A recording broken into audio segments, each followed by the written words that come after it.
Hey everyone, thanks for joining. My name is Wayne Conger. I'm the founder and CEO of HUTS. And today we're going to go over another one of our development opportunities. And again, I tend to start all of our development opportunity webinars by explaining exactly what these are. How are these different from our general HUT services? And if you think about what happens with our general HUT services, we're sort of meeting people where they are in their journey to design and develop a house. If they don't have anything and they really just have a dollar and a dream, we will help them source land, go through design, documentation, assemble the build team, and manage the execution of the project. If you have some of those pieces, maybe you already have a contractor, maybe you already have land, we sort of slot ourselves in to fill the gaps in that process. But in all of those cases, there's a decent amount of assembly. There's a lot of kind of thought on, will this piece of land work or not? What will the design back and forth look like between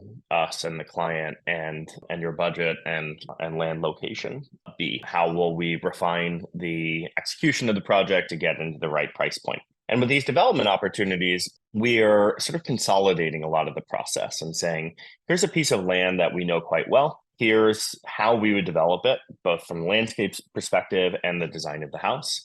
Here, based on our understanding of prevailing pricing in locations that we're working quite closely, will be the construction cost. Here's our anticipated understanding of what the value created and rental revenue may be, if that's part of your development goals. And it's a bit of a shortcut to working with us, where we know a lot of the pieces.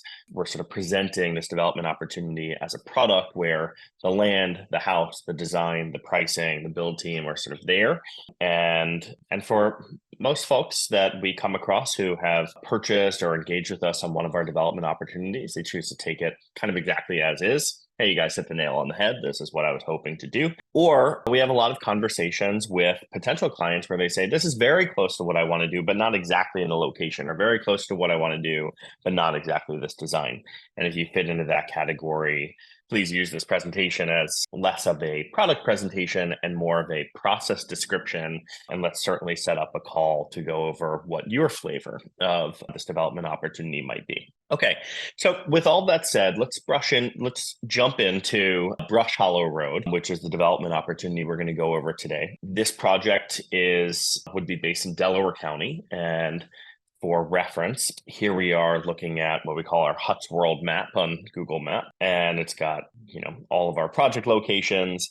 In red, in yellow are all of the development opportunities that we've produced, and zooming in, you can see Bovina Center. This is where this project is based. It's north of the Papacton Reservoir. It's west of Hunter Mountain and Wyndham in the kind of New York City Catskill area ski areas. It's north of Sullivan County and Livingston Manor. And in an area that in the dark green, you see the Catskill Park. This is in the northern foothills of Catskill Park. So really beautiful landscape with rolling hills with distant views of the high Catskills to the south. And then a couple of really fantastic towns nearby, particularly Bovina and Andes. This development opportunity is right in between those two. So here we are looking at Brush Hollow Road in that location. And who we thought about for this project was someone who wanted to be within 3 hours of New York, who was up for maybe being a slightly more rural location, a slightly longer distance from what you might find in sort of mid-Hudson Valley, or being closer to like the Ashokan Reservoir or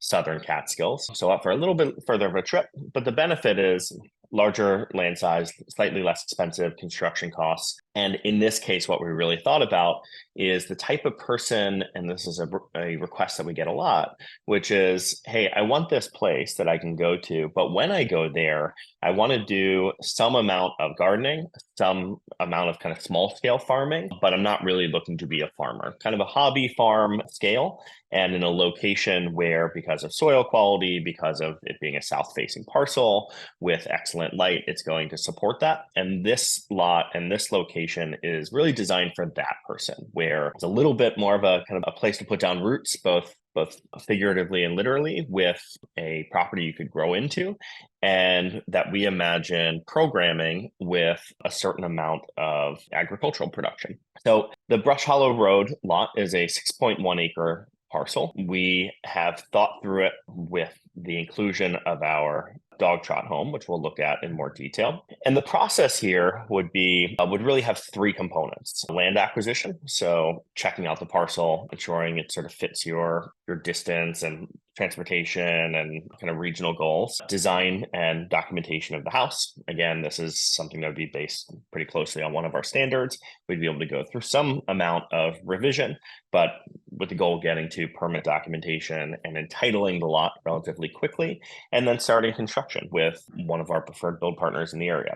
So again, looking at the location, and I'll zoom in here, this may be somebody's future primary home, in which case you can kind of position it relative to downstate and the rest of kind of southern part of New York State and New York City, or kind of understand it relative to the Hudson River and the Delaware River, and being in that around 2 hours, 45-minute range to New York City. The lot itself slopes up in one direction, gentle slope with some cleared areas, some meadow areas, and a mix of hardwoods and deciduous, a mix of deciduous hardwoods and evergreens. And the first phase would be land acquisition. And so here we are looking from an aerial satellite view at this parcel near Bovina Center. You can see it slopes up and away from the road, with the road being the lowest point and the northeastern corner of the parcel being the highest point, with all of the terrain sloping down towards the south and towards the west. Really excellent to think about this parcel as a kind of sunlight catcher's mitt, that the way the sun path would move along the parcel would give most of the land really excellent exposure to sunlight throughout most of the day, right?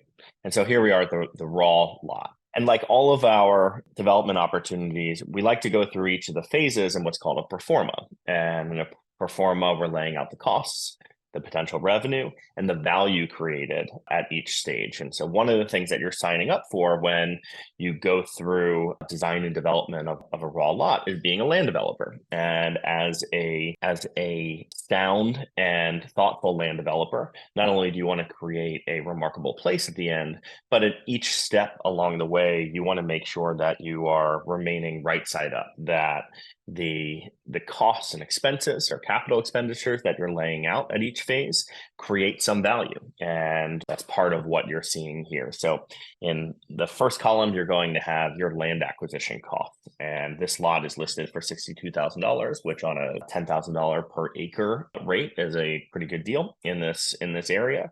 We'd want to go through some amount of additional land due diligence, which is going to include making sure that the parcel that the land use aligns with our definition, that it can perk for a septic design as we've laid this out. And we also want to look at things like, what's the relationship with the watershed? This is a parcel that is not too far from the Pepacton Reservoir, which for those of you in or around New York City, the lion's share of New York City drinking water comes from the Pepacton Reservoir. And so not only would you have the local Board of Health involved in the septic, but New York City also has an interest in the quality of execution, the location of execution of the septic field in this area, to make sure that you're not adding toxins into the water supply. So those sorts of evaluations come into play with this land due diligence. And so we'd be doing that right up front during this acquisition phase. Then we go into site planning and land improvement. So here you can see this is a relatively steep parcel to get up. We couldn't run a driveway straight up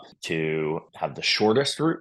The reason being that in most areas, you need no more than a 12 or 15% grade on the driveway. And in this case, the land has more of that grade. So you need to switch back a little bit. That gives you a more gentle grade on the driveway. But one of the things that allows us to do is to create these two elbows between the turns in the driveway. And these are spots where we imagine doing clearing to program for gardens, both for edibles and an orchard, along with clearings that are going to be required for the house and septic field. So one of the first steps would be running a driveway up, creating this turnaround area, and going through some selective clearing, both to open up some views and to create the build site locations and any agricultural destinations on the site.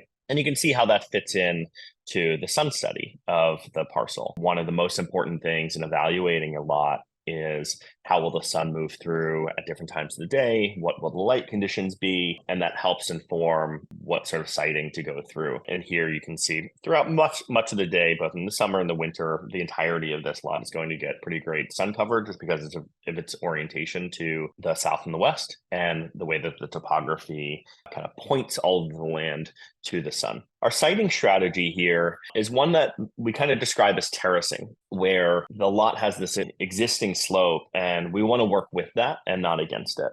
So rather than making these huge cuts in the land to get to a flat area, we instead think about how to terrace it lightly as we go down the slope to position different programs at different moments on different sort of levels of that terrace.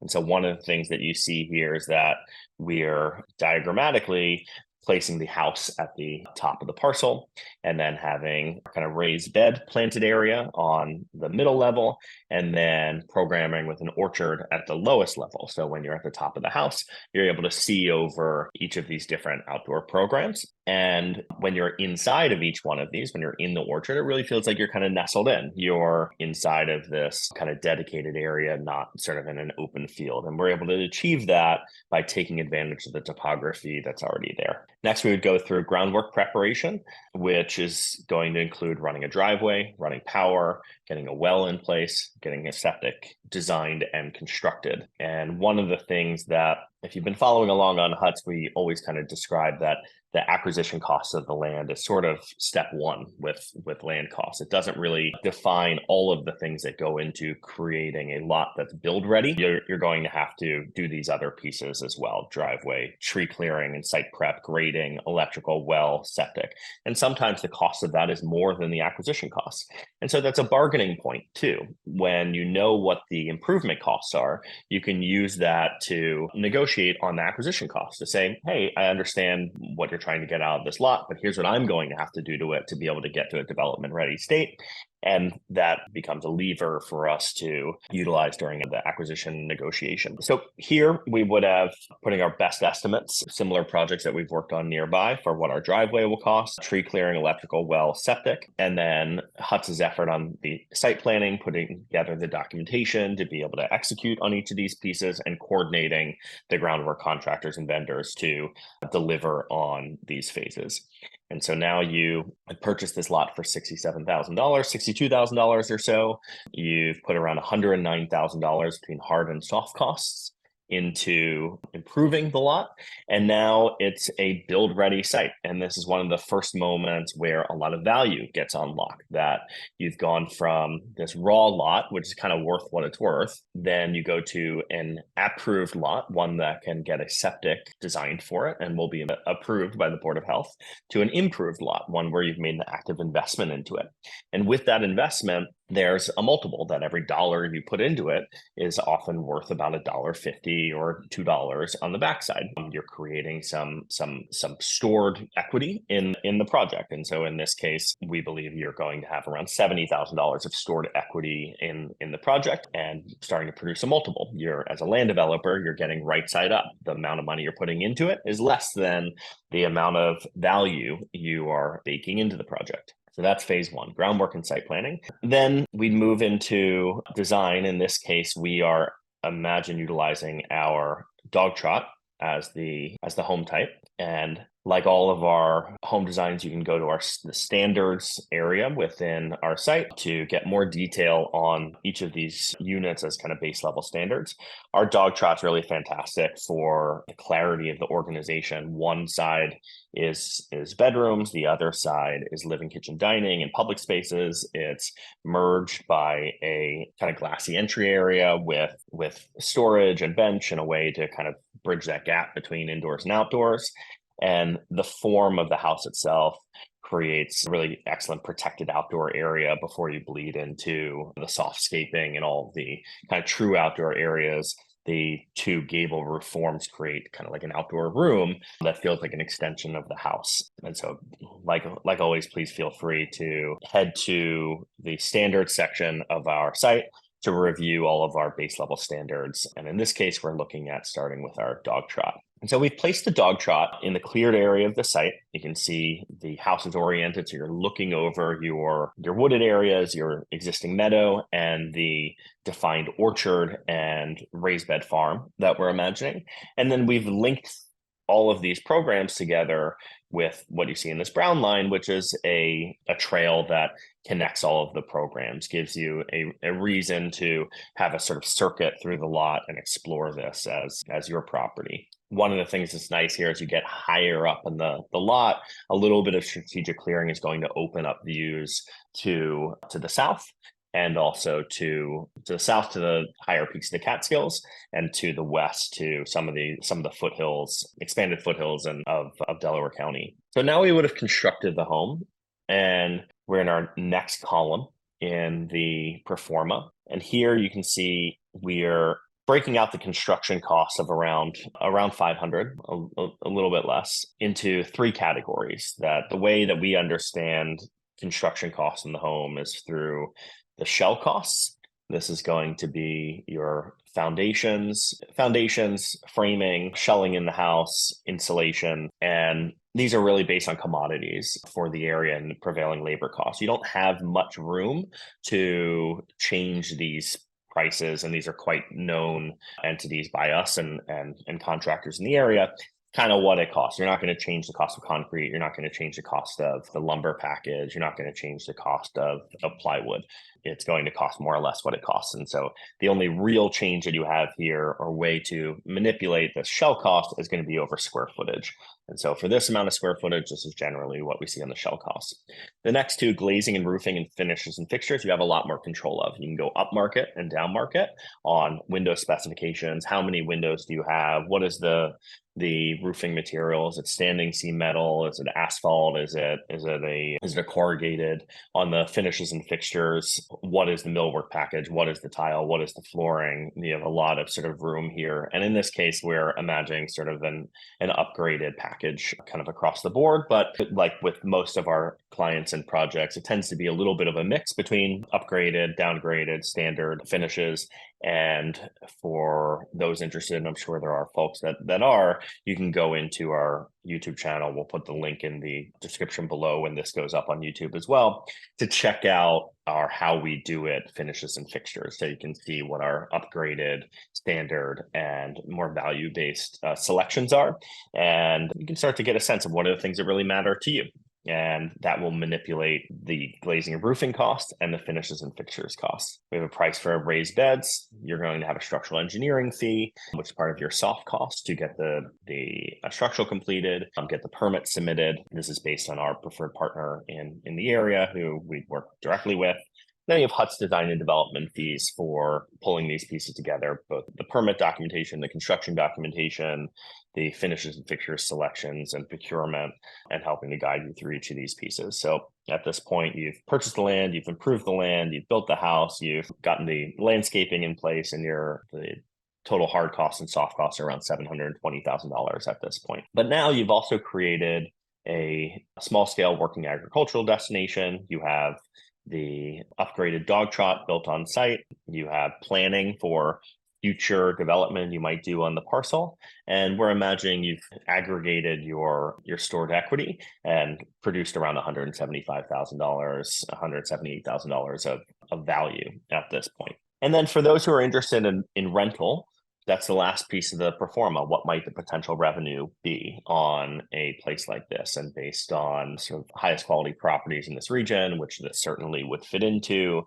we'd imagine an annualized rate of around $550 a night, and 16 nights a month, around $8,800 per month, a little over $100,000 in projected revenue, if that was part of the ways that you think about this development opportunity, as one part your location and another part offset by or revenue cash flow generating with the support of part-time rental. And so here's the completed property as a really kind of thought through placemaking destination for that buyer who does want a little bit of an agricultural destination, does want to look at having a small edible or garden, is interested in sort of the long-term creation of a small orchard and a way to sort of look over your property from one of the highest points on this parcel. And again, positioned in one of my favorite areas of the Northern Catskills towards Bovina and Andes, where cell service isn't great. I find that to be an amenity, not a problem. And the landscape itself is just really, really gorgeous. Super rural, lightly populated,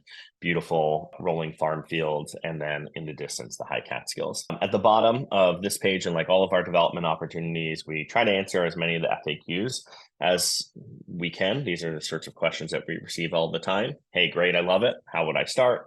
How would I finance this? Does HUTS offer financing? Who would build the project? What is HUTS' relationship with the builder? Is this more of a design build or design bid build approach? Kind of address that here. Where do these rental figures come from? And will HUTS be able to support me on the rental side? How accurate are our figures? And can I see other HUTS houses? These are sort of the top hits on FAQs. If there's something that isn't answered here, I'm happy to answer it now in our Q&A dialogue. Or if you have a specific question about your ambitions or what your relationship to a project like this might be, I'll do my best to answer them now. So let me open it up to Q&A. You can see again in that dialogue, just pop your question in there and I'll do my best to answer it. Okay, Danny Velasquez asks, do you ever do modular and do you ever do passive? And so the answer is yes to both. And I think what you might mean by modular is actually kind of prefabricated components. And so we do take a panelized approach on a good number of our projects, both for performance reasons and also access reasons. There are projects that are and also pricing reasons. So there are projects that we are working on where the labor costs, particularly like in California or parts of hard to reach areas of Maine, the labor cost for framing teams is incredibly high. And so the cost of prefabricating and shipping panels and assembling them helps us drop some of the general contractor's fees. And once the shell is there, then we're able to bring in local trades. And so that tends to work quite well. And our designs are meant to be rationalized into panelized approaches and also site built and kind of stick built approaches. So we do work on panelized construction and passive. Yes. So both in two categories. I think that there's kind of the idea of passive principles. So how are we making really efficient building envelopes with really limited VOC materials and alternative forms of heating and cooling but maybe not necessarily hitting the passive standard, capital P passive standards. Most of our projects almost always include some level of passive principles, and that means that our building envelope is always below local code out of the water, that we're always looking at material suppliers where there's minimal carbon footprint and they're sort of responsibly sourced materials. And we have a number of projects going where we're using alternative heating and cooling methods, whether it's geothermal or solar or super high efficiency equipment that kind of comes into play in all of our projects. Sherlock says, will you construct houses on our land in Florida? Yeah, absolutely. We have an increasing number of projects scattered throughout the country and more towards the south in Georgia, both Carolinas, Virginia, Tennessee. We don't have anything that we're working on in Florida as of yet, but are certainly open to it. So I'd love to hear from you, Sralakshmi, about your project, and we can talk about it specifically. Anonymous asked, if this was for investment, could you put other structures on the property? Yes. This lot, as of right, I believe allows for a main house, guest house, and accessory dwelling. So you'd be able to have 2 additional structures as of right without any variance or any changes on this parcel. The last question in the Q&A so far, I'll leave it open for a minute until we wrap it up. Okay, going once, going twice. Perfect. Well, thank you so much, everyone, for joining. If you're interested in this development opportunity, let me close this. Okay. Let me just close this Q&A. If you're interested in this development opportunity, head down here to the bottom of the Brush Road project enter in your name, your email, phone number. We'll be in touch ASAP. We'll know that you're talking about this development opportunity, and we'll set a time to chat through it. If you're interested in something like this development opportunity, but not exactly this, but maybe something in this price range or in this region or of this scale or this kind of land use, also send in your information here. Get in touch through Get Started. We're excited to kind of modify it to your more specific goals. And yeah, if there's no other questions, thank you so much everyone for joining. This webinar, like all other development opportunity webinars, will be at HUTS NYC on our YouTube page, and you'll be able to follow up on this presentation anytime. Thank you so much.